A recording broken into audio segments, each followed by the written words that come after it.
Welcome back. Let's do question 213.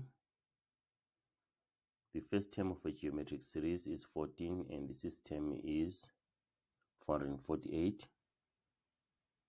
Right, I don't think we need this information for now. For this question, we don't need this.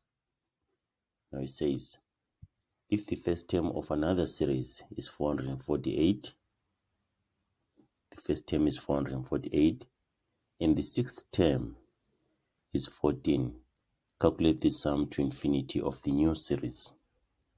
So we need to find the sum to infinity of this new series. Sum to infinity is equal to a over 1 minus r.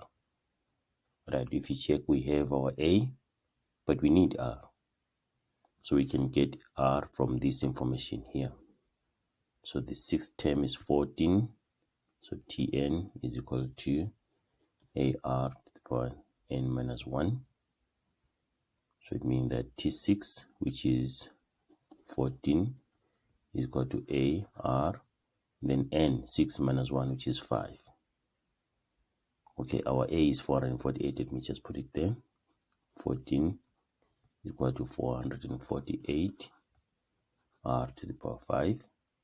Then divide by 448 on both sides of the equation. Divide by 448. Divide by 448. We get that 1 over 32 is equal to r to the power 5. And then 1 over 32 is like 1 over 2 to the power 5 is equal to r to the power 5, meaning that 1 over 2 to the power 5. Remember, 1 to the power any base is equal to 1. So even 1 to the power 5 is equal to 1. And then r to the power 5. Now the exponents are equal. We can equate the bases. Therefore, r is equal to 1 over 2. Then now we can find our sum to infinity. Sum to infinity is equal to a. A is 448 over 1 minus r. R is 1 over 2. And then get that sum to infinity is equal to 896.